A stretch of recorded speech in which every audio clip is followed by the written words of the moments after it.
हरिओम। स्वागत है आप सभी का आज के इस व्याख्यान में। हम सभी लोग लघु सिद्धांत कौमुदी को पढ़ रहे हैं और लघु सिद्धांत कौमुदी पढ़ते समय अजंत स्त्रीलिंग प्रकरण में अब तक हमने आकारांत स्त्रीलिंग के अधिकांश प्रकारों को पढ़ लिया था। अब आकारांत स्त्रीलिंग शब्दों में कुछ शब्द ऐसे हैं जो आकारांत स्त्रीलिंग तो रहते हैं पर उसमें अंत में कोई धातु छिपी हुई रहती है। तो ऐसा एकमात्र शब्द बता रहे हैं यहाँ, गोपा। कौन सा शब्द? गोपा। वह शब्द है वह विश्वपावत। क्या लिखा? गोपा विश्वपावत। यहां गोपा शब्द के रूपों को देखते हुए हम खाली पहले यहां लिख दिया क्या? गोपा विश्वपावत। गोपा जो शब्द है इसका रूप कैसे चलेगा?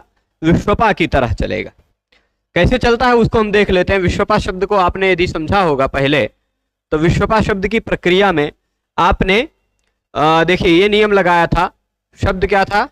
शब्द था विश्वपा। ठीक, यहां मैं लिखता हूं शब्द था विश्वपा और उस विश्वपा शब्द के बाद सुप्रत्यय लगाकर बना लिया था विश्वपाह। ऐसे बना लिया था ना। फिर विश्वपौ, विश्वपाह, ऐसे सब रूप बनाए थे ना। उसी तरह गोपा शब्द भी रहेगा। शब्द कौन सा है? गोपा। अच्छा, यह गोपा शब्द जो है ना, यह टाप डाप चाप प्रत्यय लगकर बना नहीं है। इसमें जो पा दिखाई पड़ रहा है वह पा धातु का ही है। आ कैसा है? वह धातु का ही है, टाप प्रत्यय का नहीं है। इसलिए इसके बाद जब सुप्रत्यय हम लगाएंगे, सुप्रत्यय लगाएंगे, सुप्रत्यय का बचेगा क्या? स। सु का स ही बचेगा ना। तो गोपाधन स। ऐसी स्थिति में इसके बाद नियम लगेगा। आपको लगता है कि अभी तक आकारांत स्त्रीलिंग शब्द में हमने हल्ङ्याभ्यो दीर्घात् श्रुति से प्रकृतम हल लगाया है और सभी जगह इस सुप्रत्यय के सा को लुप्त कर दिया है ना। पर वह हल्ङ्याभ्यो दीर्घात् श्रुति से प्रकृतम हल नहीं लग पाएगा, क्योंकि इसका अंतिम वर्ण ना तो हल है, ना तो गी है, ना तो आप है। हल, गी, आप, इन तीनों में से कुछ भी नहीं है। इसलिए हल्ङ्याभ्यो दीर्घात् श्रुति से प्रकृतम हल से इस सु के सा को लोप नहीं कर पाएंगे। लोप नहीं कर पाएंगे तो इस सा को ससजुषो रू से रू करेंगे, रू का र बचेगा और उसके स्थान पर खरवसानी और विसर्जनी यहां से जब विसर्ग कर देंगे तो बन जाएगा गोपाह। इसी तरह विश्वपाह भी आपने बनाया था, कोई नया नियम नहीं लग रहा है। फिर औ प्रत्यय लगाए, चाहे औट प्रत्यय लगाए, चाहे सुऔजस संबोधन वाला औ लगाएं। ठीक है।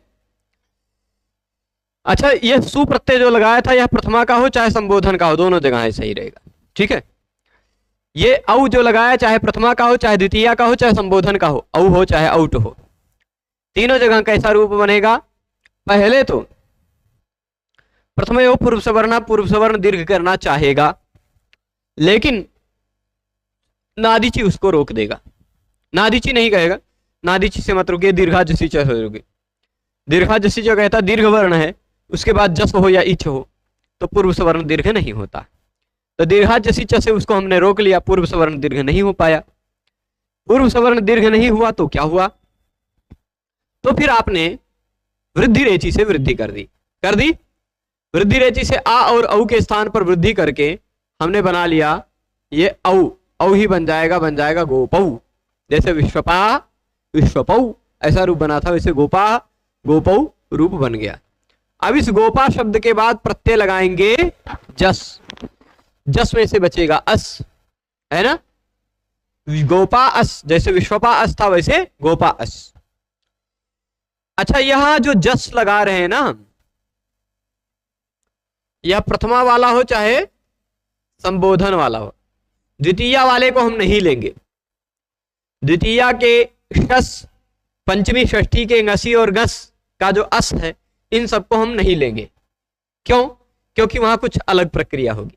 पर प्रथमा और संबोधन के जस प्रत्यय लगने पर जो प्रक्रिया होती है उसको समझ लेते हैं। जस लगा, प्रथम और पूर्व सवर्ण, इन दोनों में पूर्व सवर्ण दीर्घ करना चाहा, लेकिन दीर्घा जसी चंद ने रोक लिया। और पूर्व सवर्ण दीर्घ नहीं हुआ तो अका सवर्ण दीर्घा से दीर्घ हो गया, गोपा अस बन गया गोपास। ठीक, ये दोनों के जगह पे दीर्घ होगा तो भी बड़ा आ ही रहेगा, वो गोपास ही होगा, है ना। और इस सा को सजुषो रू से रू करके विसर्ग कर लेंगे तो गोपाह यहां भी रूप बनेगा, गोपाह गोपऊ गोपाह, यहां तक बन गया।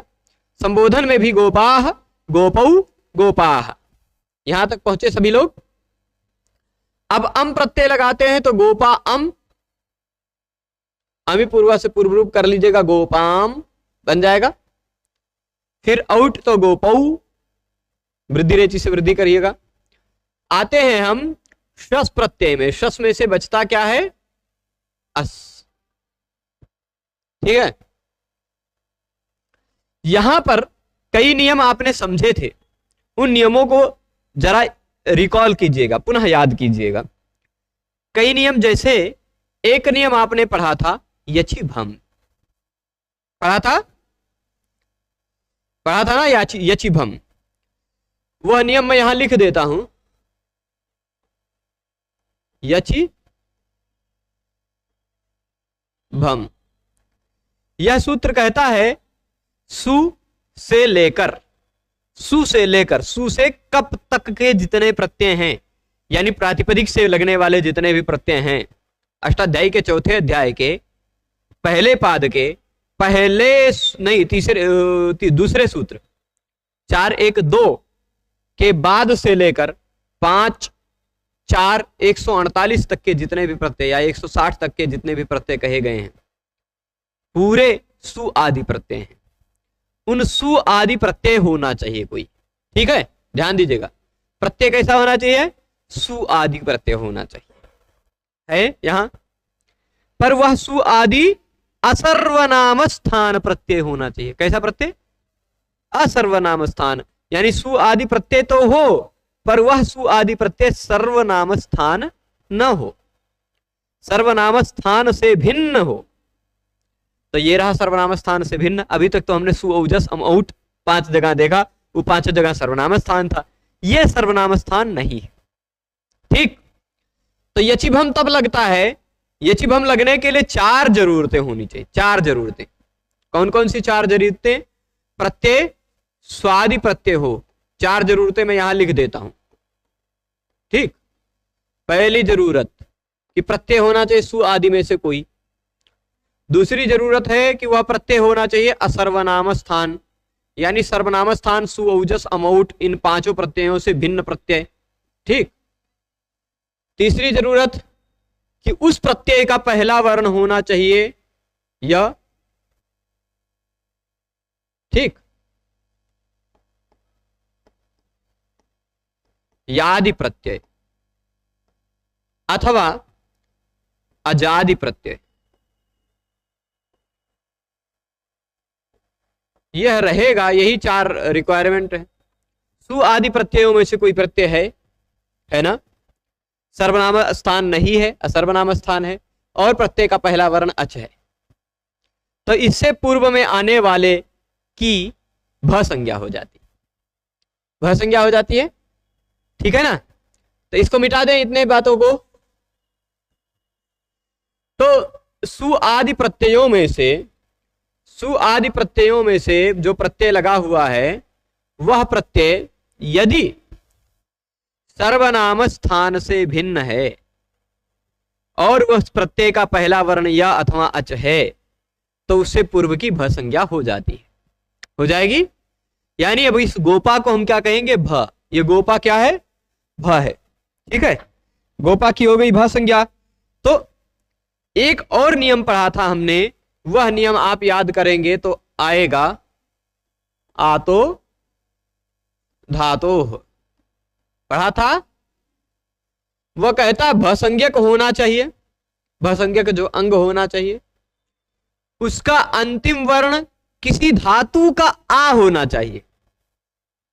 ठीक, भ संज्ञक हो वह शब्द, उसका अंतिम वर्ण किसी धातु का वर्ण हो और वह भी आ हो, धातु का आ हो, आतो धातु। तो उस धातु के आ का लोप हो जाता है भ संज्ञा होने पर।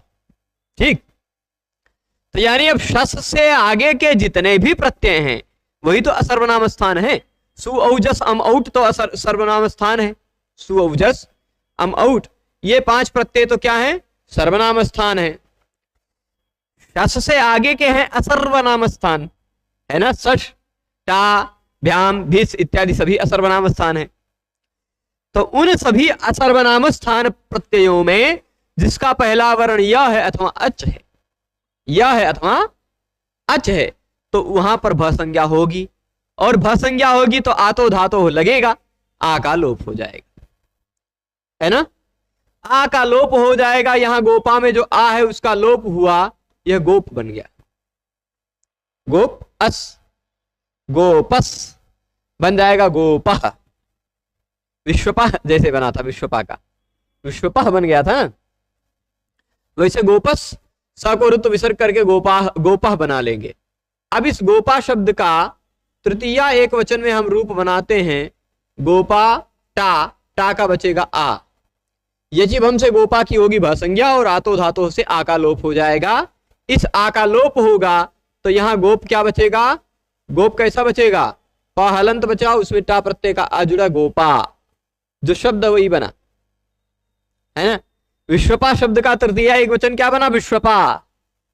गोपा शब्द का तृतीया एक वचन क्या बना? गोपा। ठीक है, स्पष्ट है। अब इसके बाद भ्याम प्रत्यय लगाएंगे तो कुछ करना ही नहीं, गोपाभ्याम, भ संज्ञा तो होगी नहीं, इसलिए आ का लोप होगा नहीं। गोपाभ्याम, गोपाभ्याम, गोपाभिस, गोपाभि, गोपाज्ञे। अब आगे देखिए क्या शब्द है? गोपा प्रत्यय कौन सा लगा है? ज्ञे। ज्ञे में से बचता है क्या है? ए। प्रत्यय का पहला वर्ण स्वरवर्ण हो तो पूर्व की होगी भ संज्ञा, है ना। भ संज्ञा हो जाएगी इस गोपा की। भ संज्ञा होने पर आतो धातो से इसके आ का लोप हो जाएगा, गोप हो जाएगा।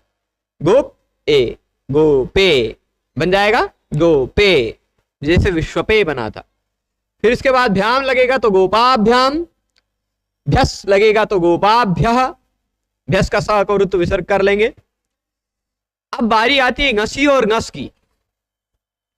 ngसी और ngस का भी बचेता है अस, और गोपा में जो आ है भा संज्ञा तो गोपा की होगी, आतो धातो से आ का लोप हो जाएगा तो गोप हो जाएगा, गोप अस। जोड़ लेंगे गोपस और स को ऋतु विसर्ग कर लेंगे, बन जाएगा गोपः। ठीक, भ्याम भ्यस में आप फिर गोपाभ्याम गोपाभ्या बना लेंगे। बारी आ जाती है ओस प्रत्यय की। ओस, यहां भी गोप बन जाएगा, गोपा को गोप बन जाएगा। आतो धातो से पहले भ संज्ञा होगी, प्रत्यय का पहला वर्ण स्वरवर्ण है तो भ संज्ञा होगी, आतो धातो से आ का लोप हो जाएगा, गोप ओस, गोपोस बन जाएगा गोपोह। ठीक है, ये षष्ठी और सप्तमी दोनों जगह ओस लगने पर ऐसा ही होगा। फिर उसके बाद आम, गोपाम, गोपा आम, आतो धातो से पहले भ संज्ञा होगी एचिबम से, फिर आतो धातो से आ का लोप हो जाएगा, गोप आम बन जाएगा गोपाम बना। फिर इसके बाद गोपगी, गी में बचा क्या? ई। गी में से क्या बचता है?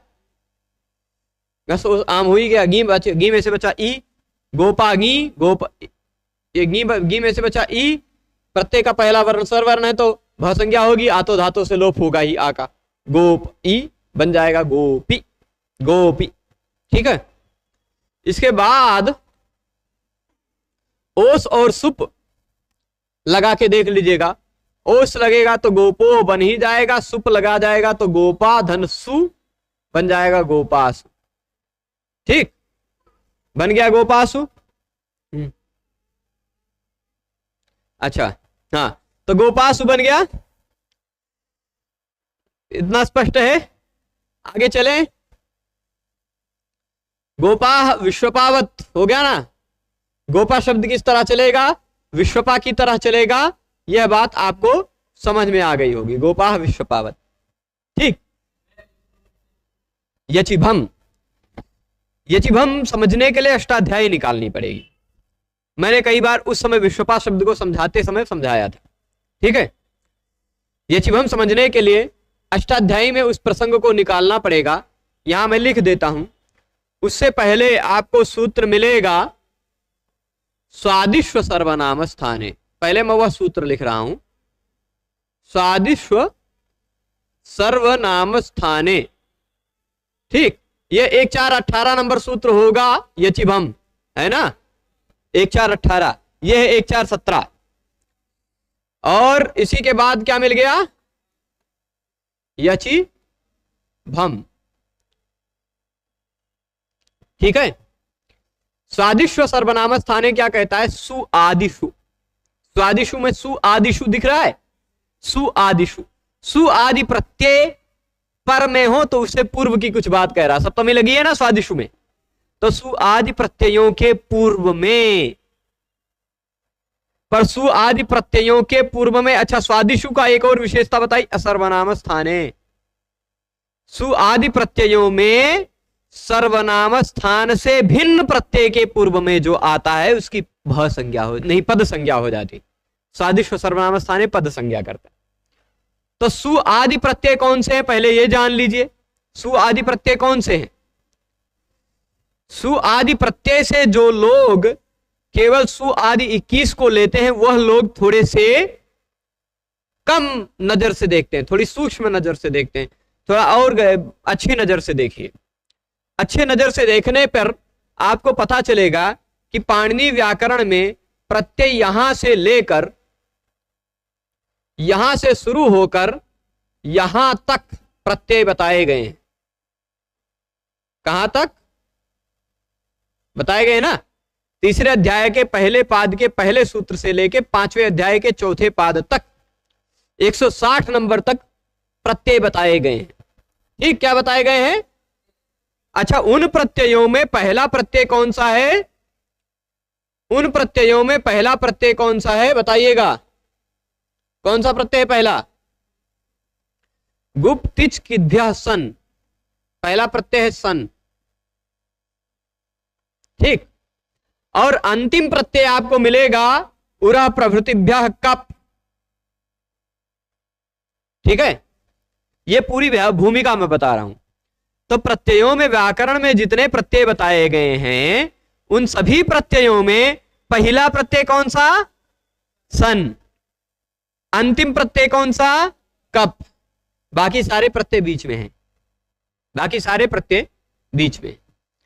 अब जरा तीसरे अध्याय के पहले पाद के पहले सूत्र को आप देखेंगे तो लिखा रहेगा प्रत्यय, है ना? ये यानी, और इसका अधिकार इसी नंबर के सूत्र तक जा रहा है ना, 5 4 160 तक जा रहा है। तो अब यानी 3 1 1 से लेके 5 4 160 तक सभी विषय जो बताए गए हैं वो क्या हैं? प्रत्यय हैं। ठीक है, अब इसमें अगले स्टेप पर जाएंगे आप, थोड़ा सा आगे जाएंगे तो आपको मिलेगा यहां पर एक और विषय 3 1 91 पर, वहां मिलेगा आपको धातु। ठीक, और यह चलेगा कहां तक? 3 4 117। तो अब आप देख लीजिए, तीसरे अध्याय के पहले पाद के पहले सूत्र से शुरू हो गया विषय क्या? प्रत्यय। पहले सूत्र से प्रत्यय विषय शुरू हुआ, और इस 91 नंबर सूत्र से क्या शुरू हो गया? धातु के बाद लगने वाले प्रत्यय। धातु यानी अब जो प्रत्यय बताए जाएंगे वो प्रत्यय कहां लगेंगे? धातु के बाद लगेंगे। उन्हीं में तिप्त इत्यादि मिलेगा, उन्हीं में आपको कृत प्रत्यय मिलेंगे, उन्हीं में तव्य तव्य अनियर इत्यादि मिलेंगे, कृदंत वाले प्रत्यय सारे मिल जाएंगे। ठीक, इसी के बीच में। अच्छा, ये 117 नंबर वाला सूत्र खत्म होगा तो आप देखेंगे कि तीसरा अध्याय खत्म हो चुका है। देख लीजिए, तीसरे अध्याय के चौथे पाद का 117 नंबर सूत्र देखेंगे तो वह तीसरे अध्याय का अंतिम सूत्र है ना?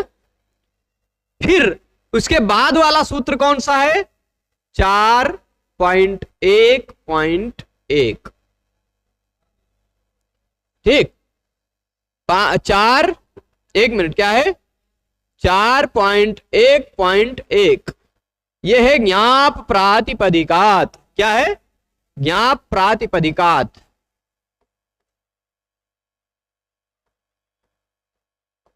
ज्ञाप प्रातिपदिकात, यही सूत्र है ना। इसके बाद फिर वही नंबर लिखा होगा कि यह जाएगा कहां तक, 5वें अध्याय के चौथे पाद तक, 160 नंबर सूत्र। यानी चौथे अध्याय के पहले पाद के पहले सूत्र के बाद भगवान पाणिनि अपनी अष्टाध्यायी में जो कोई भी प्रत्यय कहेंगे वो सारा का सारा प्रत्यय या तो गी के बाद लगेगा, या तो आप के बाद लगेगा, या तो प्रातिपदिक के बाद लगेगा। ठीक। और उन प्रत्ययों में पहला प्रत्यय कौन सा बताया, सु। तो और अब ये प्रातिपदिक के बाद लगने वाले प्रत्यय कहां तक हैं, 160 तक। यानी अब पहले चौथे अध्याय में और 5वें अध्याय में जितने भी प्रत्यय कहे गए वो सारे के सारे प्रत्यय प्रातिपदिक के बाद लगेंगे, धातु के बाद उनको नहीं लगा सकते आप, है ना। सुओजस आप किसी धातु के बाद नहीं लगा सकते, वो प्रातिपदिक के बाद ही लगेगा। क्यों?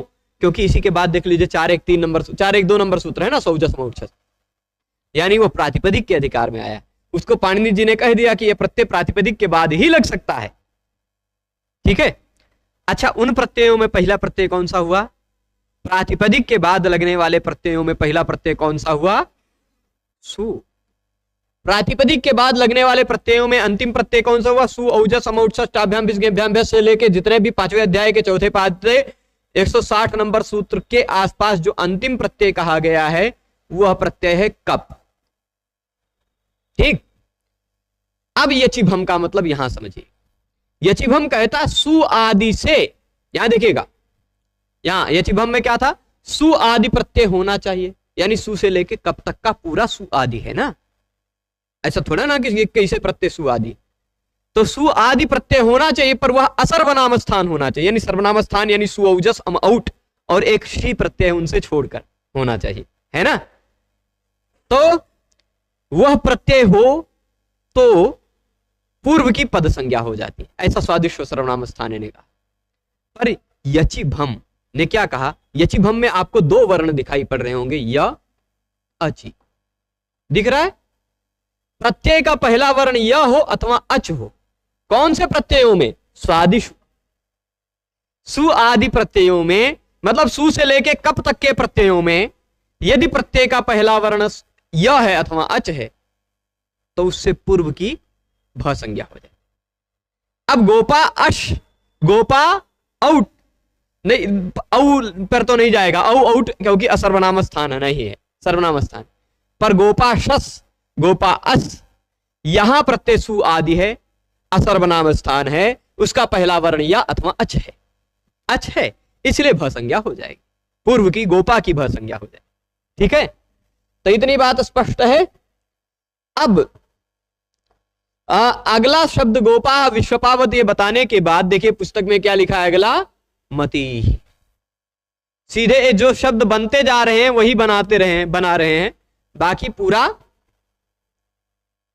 बता ही नहीं रहे, खाली एक भी शब्द लिख दिया मति, बाकी तो पहले की तरह बन जाएगा। यानी आकारांत शब्द खत्म हो गए, बारी आ गई ऐसे शब्दों की जिनका अंतिम वर्ण ई है। ऐसा कौन सा शब्द है, पहला शब्द है मति, इसका मतलब क्या होता है, बुद्धि।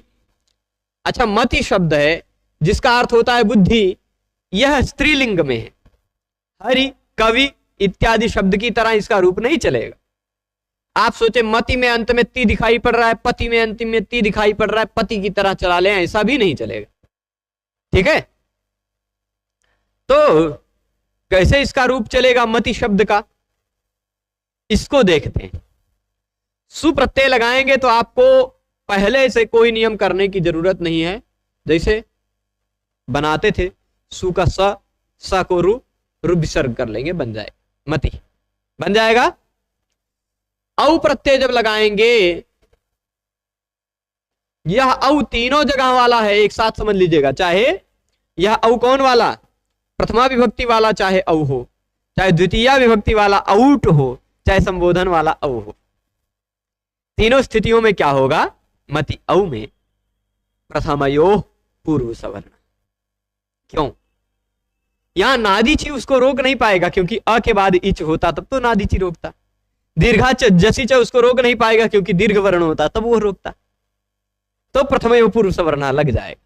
वह कहता क्या है, पहले होना चाहिए अक है, उसके बाद यहां प्रत्यय का पहला अक्षर कोई स्वर वर्ण होना चाहिए।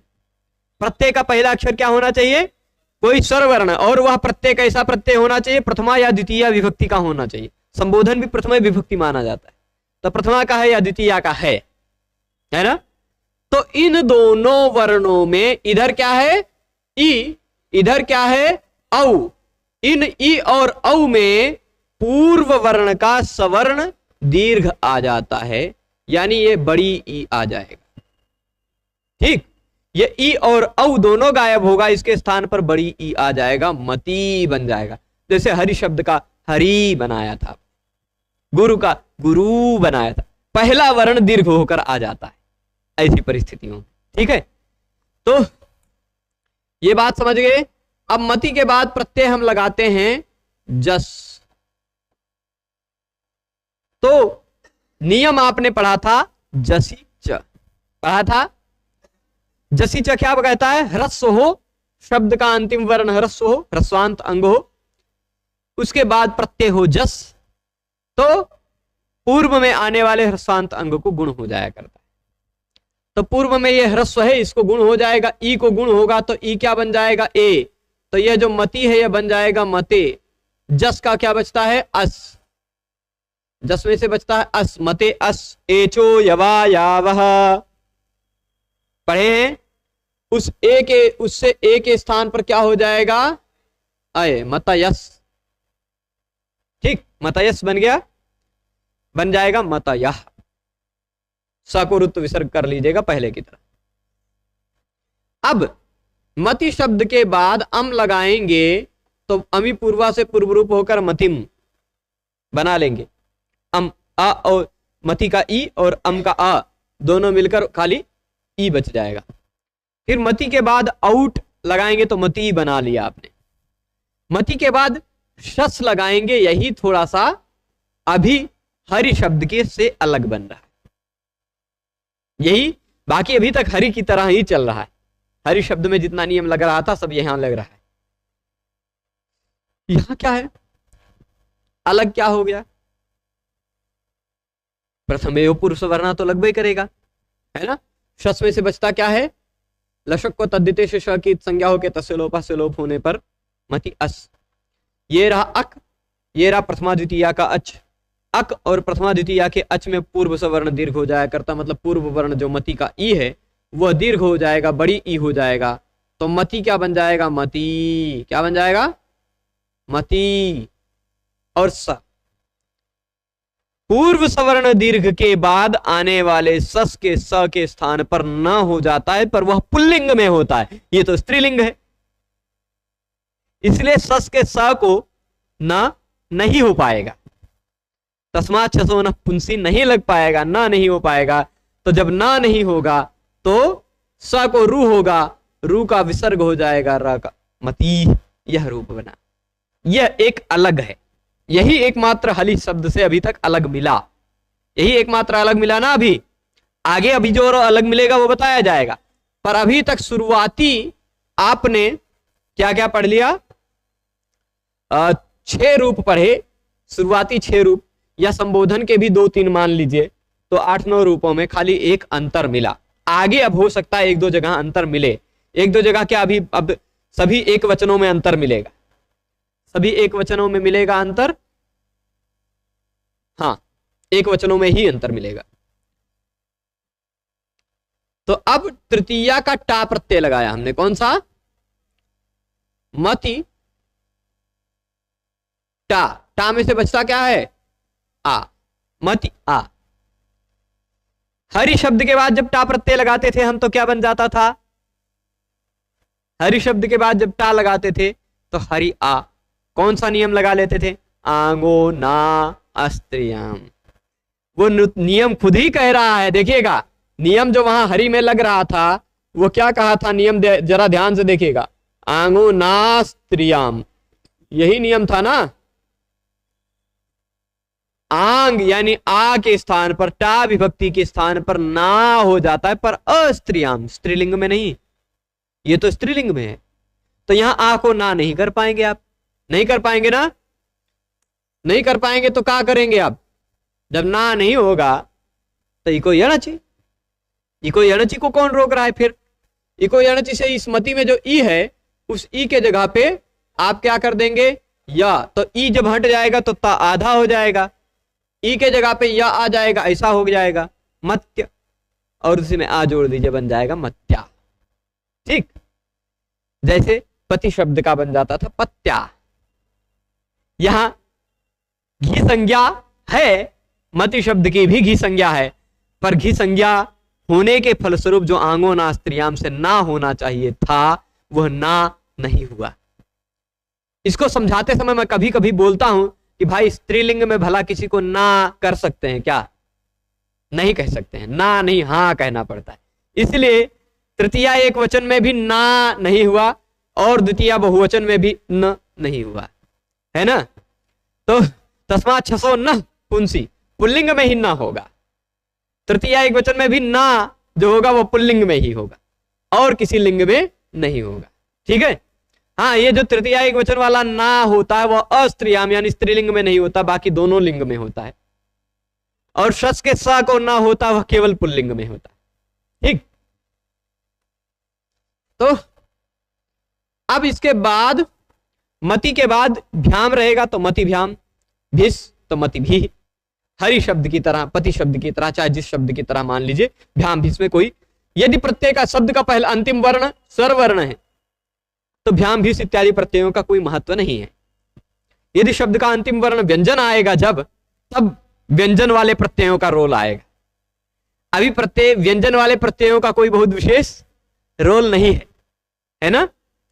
व्यंजन वाले प्रत्यय तो सीधे खाली जोड़ते जा रहे हैं, पर जब व्यंजन और व्यंजन, दो व्यंजन एक साथ आएंगे तब वहां थोड़ा सा संधि के, हल संधि के नियम आपको ध्यान करने पड़ेंगे।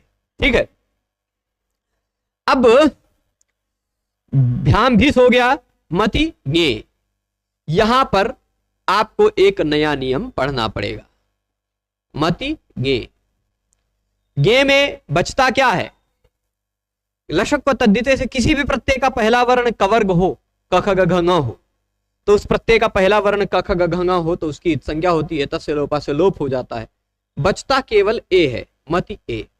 ऐसी स्थिति में यहां आप एक बात देख रहे होंगे, इसको समझ रहे होंगे, यह कैसा प्रत्यय है, यह प्रत्यय गित, गौ की संज्ञा हुई है इसमें, है ना।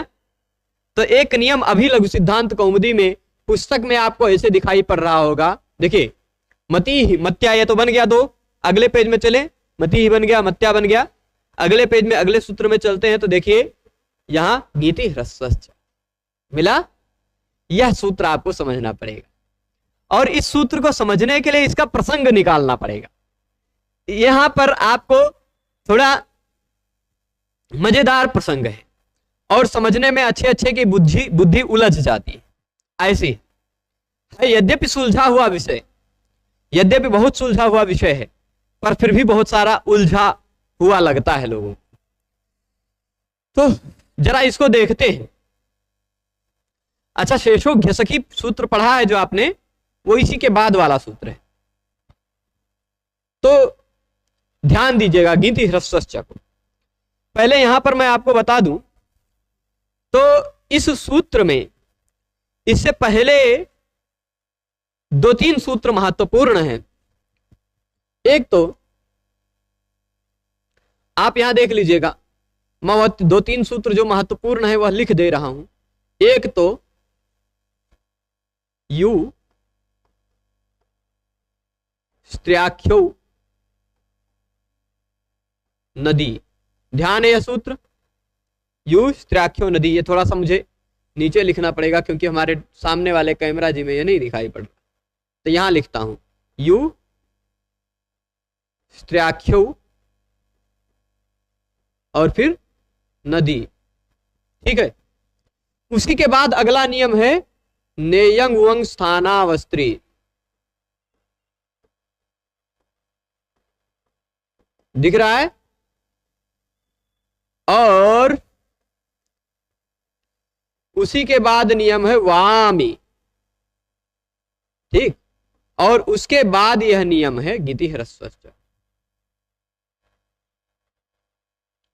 तो आपको गिति ह्रस्वश्च में आप समझना है, इसमें वामी की तो अनुवृत्ति, वामी से केवल वा की अनुवृत्ति आती, किसकी?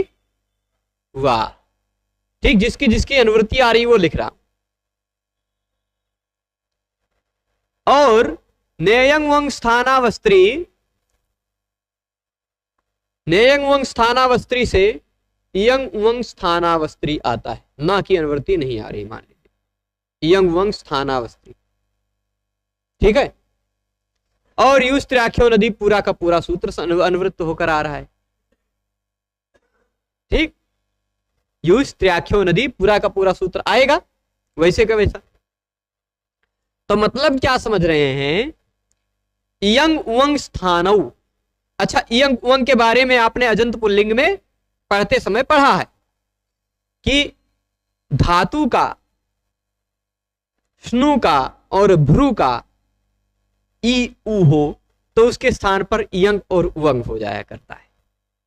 कई जग शब्द ऐसे हमने देखे थे जहां पर इयंग उवंग हो रहा था, है ना। कई शब्द ई उ अंत वाले शब्दों की प्रक्रिया में हमने पढ़ा है वह। तो उसी तरह यह इयंग और उवंग, पहले यूज त्र्याख्यो नदी में यू जो है, इस यू का मतलब क्या है? ई उ, ई उ बन जाएगा यू, ठीक, इको जड़ से ई को या हो गया। तो स्त्रीलिंग होना चाहिए, क्या होना चाहिए? स्त्रीलिंग शब्द हो, उसका अंतिम वर्ण ई या ऊ हो, वधू, चमू ऐसा वाला हो, नदी, शची, पार्वती, गौरी, पत्नी इत्यादि ई अंत वाला शब्द हो, ठीक है। तो ये जो है ई उ अंत वाले जितने भी स्त्रीलिंग शब्द हैं, उन सभी स्त्रीलिंग शब्दों को व्याकरण शास्त्र की भाषा में, भगवान पाणिनि जी की भाषा में शॉर्टकट में नदी कहा जाता है। भगवान पाणिनि जी अगर कहीं भी कह रहे हैं नदी, ह्रस्व नद्यापोनुट में नदी कहा है, ये राम नद्याम निभ्या में नदी कहा, कई जगह पर नदी नदी कहेंगे, कई जगह सूत्रों में नद्रेतश्च इत्यादि सूत्रों में भी कहेंगे। तो जहां भी भगवान पाणिनि अपने सूत्र में क्या कह रहे हैं नदी, तो वहां नदी का मतलब आप क्या समझेंगे? ई उ जिसका अंतिम वर्ण हो ऐसा स्त्रीलिंग शब्द, ठीक है। यह मतलब हो गया यूज त्र्याख्यो नदी का। पर नेयंग स्थानावस्त्री ने क्या कहा कि अस्त्री, अस्त्री मतलब स्त्री शब्द को छोड़ दिया जाए। किसको छोड़ दिया जाए? स्त्री शब्द को छोड़ दिया जाए। तो स्त्री शब्द को छोड़कर ऐसे कोई भी, अच्छा स्त्री शब्द में आप रूप देखते होंगे तो स्त्री, स्त्रियौ, स्त्रियः, स्त्रियम, स्त्री के जो ई है उसके जगह पे इय हो जाता, इय, इयंग हो रहा है वहां, है ना। तो वह इयंग का स्थानीय है। तो कह रहे हैं स्त्री शब्द को छोड़कर ऐसे प्रत्येक शब्द जिनके ई उ के स्थान पर इयंग या उवंग हो सकता है, ऐसे स्त्री शब्द को छोड़ दिया, खाली इयंग उवंग जिन ई उ के स्थान पर हो सकता है ऐसे शब्द, स्त्री शब्द को छोड़कर किसी की नदी संज्ञा नहीं होती। ऐसा नियंग स्थानावस्त्री ने कहा। नेयंग वंग स्थानावस्त्री ने क्या कहा कि भाई ऊपर से ई उ जिसकी अंत में हो ऐसी की नदी संज्ञा होती है, ऐसा कहा ऊपर वाले सूत्र ने। तो नेयंग वंग स्थानावस्त्री ने क्या कहा कि ऐसा ई उ, सभी ई उ अंत वाले स्त्रीलिंग की तो नदी संज्ञा हो जाएगी, पर ऐसा कोई ई है जिसके स्थान पर इयंग हो सकता है तो उसकी नदी संज्ञा नहीं होगी। ऐसा कोई ऊ है जिसके स्थान पर उवंग हो सकता है तो उसकी नदी संज्ञा नहीं होगी। ऐसा नेयंग वंग स्थानऊ ने कहा। पर उसमें भी एक शब्द है स्त्री शब्द जिसकी हो जाएगी, स्त्री शब्द की तो नदी संज्ञा हो जाएगी, अस्त्री इसीलिए कहा। स्त्री शब्द को छोड़कर इयंग वंग के स्थानियों की नदी संज्ञा नहीं होती, ऐसा इसने कहा। अब वामी सूत्र ने क्या कहा कि जिसकी नदी संज्ञा का निषेध इस सूत्र से हुआ है, आम प्रत्यय लगा हुआ हो तो उसकी विकल्प से हो जाती है। आम प्रत्यय लगे रहने पर उसकी विकल्प से नदी संज्ञा हो जाती है। इसलिए क्या होता है, श्रीणाम श्रियाम, ऐसा दो दो रूप बनता है आम प्रत्यय लगे रहने पर। भ्रूणाम, भ्रू स्त्रीलिंग है ना, लेकिन वहां तो यंग उंग हो सकता था ना। हाँ, तो भ्रूणाम भ्रुवाम ऐसा रूप बनेगा, वो अभी आगे आएगा। ठीक, तो वा अमी ने कहा विकल्प से होगा। अभी तक बात चल रही थी केवल ई उ, ऐसे ई उ वाले शब्द जिनका अंतिम वर्ण दीर्घ ई हो या दीर्घ उ हो और स्त्रीलिंग हो। पर गीति ह्रस्वच्च ने क्या कहा, गीत प्रत्यय लगा हुआ। गीत प्रत्यय कौन कौन से हैं, ये 4 प्रत्यय हैं, ध्यान से पकड़ के रखिएगा। गे, गसी, गस, गी। ठीक, ये 4 गीत प्रत्यय लगे हुए हो। ठीक, ये 4 गीत प्रत्यय लगे हुए हो तो ह्रस्व भी जो ई उ है उसकी भी नदी संज्ञा हो जाती है विकल्प से। वाह, वामी से वाह की अनुवृत्ति आ रही है। गीत प्रत्यय लगा हुआ हो तो ह्रस्व ई, ह्रस्व उ जिसके अंत में आता है, ऐसे स्त्रीलिंग शब्द की भी विकल्प से नदी संज्ञा हो जाती है। तो यानी मति शब्द हरि शब्द की नहीं होगी क्योंकि वह स्त्रीलिंग नहीं है, कवि शब्द की नहीं होगी क्योंकि वह स्त्रीलिंग नहीं है, मति शब्द की हो जाएगी, रुचि शब्द की हो जाएगी, शक्ति शब्द की, भक्ति शब्द की, है ना। ऐसे जो कोई भी ह्रस्व ई या ह्रस्व उ, धेनु, ह्रस्व उ वाले जो स्त्रीलिंग है या ह्रस्व ई वाले जो स्त्रीलिंग हैं, उनके बाद यदि गीत प्रत्यय लगा हुआ हो तो उनकी विकल्प से नदी संज्ञा हो जाती, विकल्प से होती है। यानी जब नदी संज्ञा नहीं होगी तो शेषो घ्य सखी से उसकी घी संज्ञा तो हो ही करेगी। यानी ये 4 जगह पर गे प्रत्यय लगा हुआ हो, गसी प्रत्यय लगा हुआ हो, गस प्रत्यय लगा हुआ हो या गी प्रत्यय लगा हुआ हो तो ह्रस्व इकारांत, ह्रस्व उकारांत स्त्रीलिंग शब्द की भी नदी संज्ञा हो जाती है। यह गीति ह्रस्वच्च का मतलब है। ठीक, कैसे, इयंग उंग स्थानी हो तो भी, स्त्री शब्द से भिन्न शब्द हो उसकी भी, है ना। इयंग उंग स्थाना, नेयंग उंग स्थाना वाली बात चल रही थी। इयंग उंग का स्थानी होना चाहिए वह, ऐसा स्त्री शब्द से भिन्न कोई शब्द हो तो उसकी भी गीत प्रत्यय लगे रहने पर विकल्प से नदी संज्ञा हो जाया करती है, उसकी बात थी। और नित्य स्त्रीलिंग ई उ जिसके अंत में हो, ऐसी बात चल रही थी। ये तो इतनी बात हो गई। पर हम मति शब्द के कॉन्सेप्ट में यदि देखें तो इतने तक का भी मतलब नहीं है, क्योंकि मति शब्द इयंग उंग का स्थानी नहीं है ना। मति शब्द का अंतिम वर्ण स्त्री शब्द से भिन्न तो है, वहां पर अंतिम वर्ण ई उ नहीं है, दीर्घ ई दीर्घ उ नहीं है, ईत ऊत नहीं है ना। और इयंग उंग का स्थानी नहीं है, इसलिए ये जो नेयंग उंग स्थाना स्त्री से जिसका निषेध हो रहा था उसके विधान के लिए यह नियम कहा गया। इतनी बात।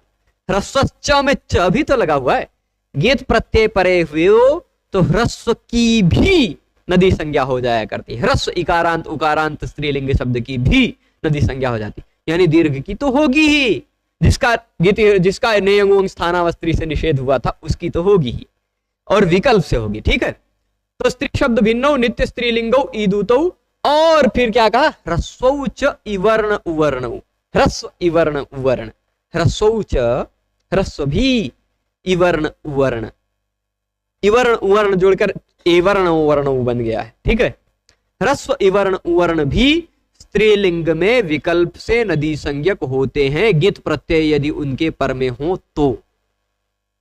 ठीक है, पूरा प्रसंग थोड़ा सा उबड़ खाबड़ अभी लगा हुआ होगा आप सबको, पर मति शब्द के उसमें प्रसंग में आप इसको समझ गए होंगे, मति शब्द के प्रसंग में आप इसको समझ गए होंगे। हाँ, स्त्री शब्द के प्रसंग में, श्री इत्यादि भ्रू इत्यादि शब्दों के प्रसंग में इस सूत्र का जितना अर्थ आपको उस कॉन्सेप्ट में समझना, वहां फिर से मैं इसको रिवाइज करूं। पर मति शब्द के प्रसंग में आप समझ गए होंगे कि ह्रस्व ई या ह्रस्व उ जिसका अंतिम वर्ण हो और वह शब्द स्त्रीलिंग हो, भानु गुरु इत्यादि को छोड़ दीजिए, पति सखी कवि गुरु कवि हरि इत्यादि को छोड़ दीजिए, शब्द का अंतिम वर्ण हो ई या उ ह्रस्व और वह शब्द हो स्त्रीलिंग, तो इसके बाद लगा हुआ हो गीत प्रत्यय तो उसकी विकल्प से नदी संज्ञा हो जाया करती है। विकल्प से नदी संज्ञा होगी, और जब नदी संज्ञा नहीं होगी तो घी संज्ञा होगी, है ना।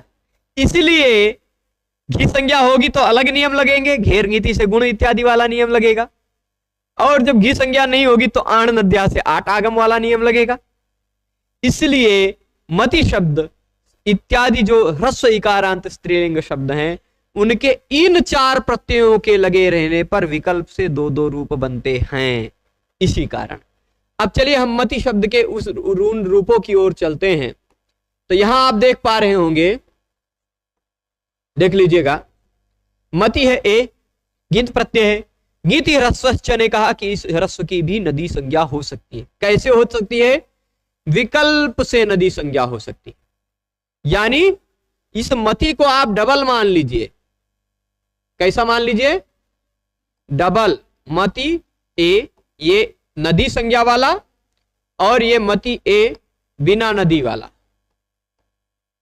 ठीक, विकल्प से हो रही नदी संज्ञा, है कि नहीं? तो जब नदी संज्ञा होगी तब क्या होगा वह बाद में जानेंगे। पहले नदी संज्ञा जब नहीं होगी तो क्या होगा? हरि शब्द की तरह ही चलेगा, वो हम जानते हैं। क्या होता है? घेर गित, घी संज्ञा होगी। जब नदी संज्ञा नहीं होगी तो घी संज्ञा होगी, ह्रस्व है इसलिए। तो घी संज्ञक शब्द के बाद गित प्रत्यय लगा हुआ हो तो घी संज्ञक शब्द को गुण हो जाया करता है। गुण हो जाएगा तो मति बन जाएगा मते। मते ए, एचो यवायावह, ध्यान है नियम, एचो यवायावह, इस ए के जगह पे अय कर देगा तो मतय ए बन जाएगा, मतये बन जाएगा। यह मतये कब बनेगा? जब घी संज्ञा होगी तब। और जब घी संज्ञा नहीं होगी, नदी संज्ञा होगी, तब क्या बन जाएगा? आण नद्याः नियम पढ़ा होगा आपने। नदी संज्ञक शब्द के बाद गित प्रत्यय लगा हुआ हो तो गित प्रत्यय को आठ आगम हो जाया करता है। नदी संज्ञक शब्द के बाद आने वाले गित प्रत्यय को आठ आगम हो जाया करता है। ये रहा आठ का आ बचता है, नदी आ ए। आटश्च सूत्र से आ और ए में वृद्धि हो जाएगी। आटश्च, आठ जहां भी होगा वहां आटश्च आपको लगाना है। आ और ए में वृद्धि हो जाएगी तो आ और ए बन जाएगा क्या? आई। ठीक, आठ आगम हो जाएगा, खाली यही एक काम। वृद्धि हो गई, आ आई, वृद्धि होकर आ ए बनकर वृद्धि होकर क्या बन गया? आई।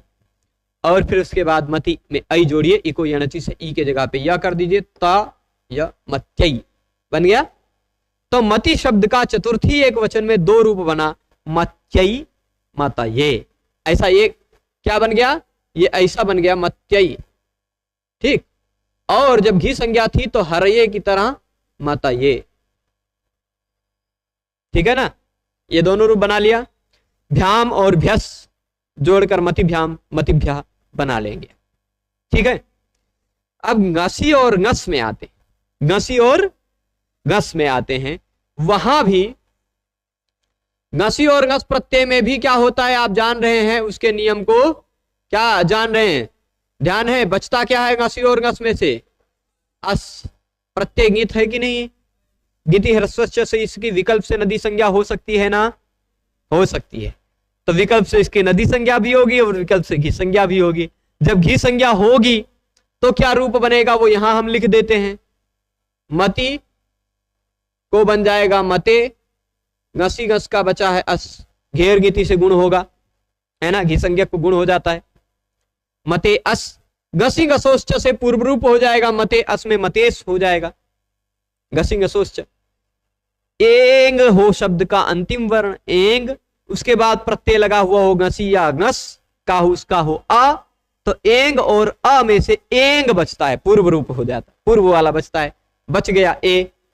मतेश, स को ऋतु विसर्ग कर लेंगे तो जैसे हरेह बना था वैसे मतेह बन जाएगा। ठीक है, जब घी संज्ञा होगी तब, और जब इसकी नदी संज्ञा हो जाएगी तब क्या होगा? आण नद्या से इस गित प्रत्यय को आठ आगम हो जाएगा, आठ का आ बच जाएगा। मति आ अस, आटश्च से इस आ और अस की वृद्धि होकर आस हो जाएगा, वृद्धि हो जाएगी ना, आस, मति आस। अब इको यणचि से क्या करेंगे? मति में जो ई है उसके जगह पे कर देंगे य, और इधर बचा हुआ है आस, मत्यास बना लीजिएगा, मत्याह। जैसे नद्याह नदी शब्द का बनता है, कैसे बनता है वो भी यहाँ पढ़ेंगे आगे। ठीक, तो मत्याह मत्याह ये भी दोनों बनेगा पंचमी षष्ठी में, और मतेह मतेह भी बनेगा पंचमी षष्ठी में। ठीक, तो मतेह मत्याह मतेह मत्याह ये पंचमी षष्ठी एक वचन का रूप हमने जान लिया। भ्याम और भ्यस में मतिभ्याम मतिभ्या बन जाएगा आसानी से। अब आ जाते हैं हम मति के बाद कौन सा प्रत्यय लगाते हैं? मति के बाद ओस प्रत्यय लगाते हैं। आस लिखा ही हुआ था, एक काम करते हैं प्रायश्चित कर्म कर लेते हैं। ठीक, प्रत्यय कौन सा लगा? ओस, मति ओस, और इको यणचि से यण तो हो ही जाएगा, मत्योस बन जाएगा, मत्योह, है ना। सप्तमी के भी ओस में भी मत्योह ऐसे वही बन जाएगा। और अब मति के बाद जब लगा हुआ है आम, क्या लगा हुआ है? यह आस नहीं, हम इसको रख देते हैं आम, और यहां शब्द क्या है? मति। तो यहां पर तो गीत प्रत्यय लगा नहीं है, नदी संज्ञा तो होगी नहीं, घी संज्ञा होगी पर घी संज्ञा का भी कोई विशेष फल दिखेगा नहीं। यहां ह्रस्व है शब्द का अंतिम वर्ण, ह्रस्व नद्यापो नुट, ह्रस्वांत हो शब्द या नदी संज्ञा को हो आप हो तो उसको नुट हो जाता। आप कहेंगे नदी संज्ञा इसलिए नुट करेंगे, ऐसा नहीं, नदी संज्ञा नहीं है, ह्रस्व है इस कारण नुट हो रहा है। नदी संज्ञा तो गित प्रत्यय लगे रहने पर ही होती है, गे गसी गस गी चारे प्रत्यय में लगे होगी, आम प्रत्यय में तो नदी संज्ञा होगी नहीं, इसलिए ह्रस्व मानकर यहाँ नुट आगम कर देंगे, और नुट आगम कर देंगे तो यह जो आम प्रत्यय या नाम प्रत्यय बन जाएगा। और नामी सूत्र से मति के ई को दीर्घ कर देंगे। नामी सूत्र क्या कहता है कि नाम से पूर्व में आने वाले ह्रस्व स्वर को दीर्घ कर दिया जाता है, मति नाम बन गया, मति नाम। कैसे बना, ध्यान में आया पूरा? अब इसके बाद मति गी, क्या बचा? मति और प्रत्यय लगा गी। यह गी प्रत्यय भी उसी वेराइटी वाला है। कौन सा वाला? गिंत प्रत्यय, गांव की संज्ञा वाला है। बचा क्या? ई। ठीक, अब यहां पर इसकी नदी संज्ञा भी हो सकती है, घी संज्ञा भी हो सकती है, यानी यहां दो रूप बनेगा। घी संज्ञा क्यों होगी? क्योंकि ह्रस्व इकारांत है। नदी संज्ञा क्यों होगी? क्योंकि ह्रस्व इकारांत है और स्त्रीलिंग है, इसलिए गित प्रत्यय भी लगा हुआ है। ह्रस्व इकारांत स्त्रीलिंग, ह्रस्व उकारांत स्त्रीलिंग शब्द के बाद यदि गित प्रत्यय लगा हुआ हो तो उसकी विकल्प से नदी संज्ञा हो जाती है। तो विकल्प से नदी संज्ञा होगी, विकल्प से घी संज्ञा होगी। जब घी संज्ञा होगी तो एक नियम लगेगा, वह नियम आप पहले ही पढ़ चुके हैं, अच्छ घे। क्या कहता है? घी संज्ञक शब्द के अंतिम वर्ण, घी संज्ञक शब्द का जो अंतिम वर्ण ई है उसके जगह पे हो जाएगा आ, और घी संज्ञक शब्द के बाद लगा हुआ प्रत्यय जो है ई उसके जगह पे हो जाएगा औ। घेरौत घेरच, ये दो बात कही। गे औत, गे के स्थान पे औ हो जाएगा, और घी संज्ञक शब्द के अंतिम वर्ण को अ हो जाएगा। तो माता औ, वृद्धि रेची से वृद्धि करके मताऊ बना लेंगे। ठीक, ये कब बन जाएगा मताऊ? जब होगी, जब कौन सी संज्ञा होगी? घी संज्ञा। पर जब नदी संज्ञा होगी तो घी का बचा हुआ है ई, आण नद्या से आठ आगम हो जाएगा। गित प्रत्यय को आठ आगम होता है, नदी संज्ञा होगी तो आण नद्या लगेगा, है ना। और ये राम नद्याम नेभ्यः, है ना, ये राम नद्याम नेभ्यः। वह कहता है गी संज्ञक शब्द, गी प्रत्यय को, गी प्रत्यय यदि नदी संज्ञक शब्द के बाद हो, गी प्रत्यय यदि नदी संज्ञक शब्द के बाद हो तो उस गी प्रत्यय के स्थान पर आम हो जाता है। ठीक, इस गी प्रत्यय के स्थान पर क्या हो जाएगा? आम, है? वो नहीं लगेगा। इदुभ्याम आ रहा है क्या? अच्छा, हाँ, ये राम नद्याम निभ्या से के बाद इदुभ्याम भी है। तो एक मिनट, यहां दिया है, हाँ, इदुभ्याम नदी संज्ञा का अभ्याम परस्य गे राम, इकारांत उकारांत शब्द, ये इदुभ्याम हमारे ध्यान से हट रहा था। इकारांत उकारांत शब्द हो, नदी संज्ञक हो, ठीक, ह्रस्व इकारांत ह्रस्व उकारांत नदी संज्ञक हो, दीर्घ ईऊ की बात नहीं है, ह्रस्व इकारांत ह्रस्व उकारांत नदी संज्ञक के बाद आने वाले ञे के स्थान पर आम हो जाता है। ठीक है, ञे के स्थान पर क्या हो जाता है? आम। तो बन जाएगा क्या? मत्याम। ठीक, इदुभ्याम सूत्र से आपने आम कर दिया यहां वाला, तो क्या बन गया? मति आ आम, जोड़ देंगे मत्याम बन जाएगा, है ना। आटस्य से वृद्धि कर देंगे, आ आम में आम बन जाएगा और फिर मत्याम हो जाएगा। ठीक है, इतनी बात स्पष्ट है। अब मत्योह बन ही जाएगा और मति सुप, मति सु, स को मूर्धन्य श कर लेंगे आदेश प्रत्यय से, तो बन जाएगा मतिशु। ठीक है, आगे देख लीजिए कुछ बचा है इसमें। फिर मत्याह मते इत्यादि हो गया, मतौ शेषम हरिवत, शेषम हरिवत, शेष पूरा हरि की तरह रहेगा। पर बता हम पूरा बना ही चुके हैं, संबोधन का एक वचन शायद बचा रहेगा, है ना, बना लेते हैं। हाँ, मति के बाद प्रत्यय लगेगा सु। ठीक, सु का बचता है स, रस्सत से गुणा से इसको हम कर देंगे गुण, रस्सत से गुणा से गुण कर देंगे ना, तो बन जाएगा मते। ठीक, ठीक हो रहा है, लिखते जा रहा है, डिम होता जा रहा है ना। मते एक रस्सात संबुद्धे से इसको लोप कर देंगे, मते बन जाए। ठीक है, संबोधन एक वचन में। और फिर मति मत्तयः, ये तो बन ही जाएगा आप सबके बुद्धि के अनुसार, इसको यही रोकते हैं।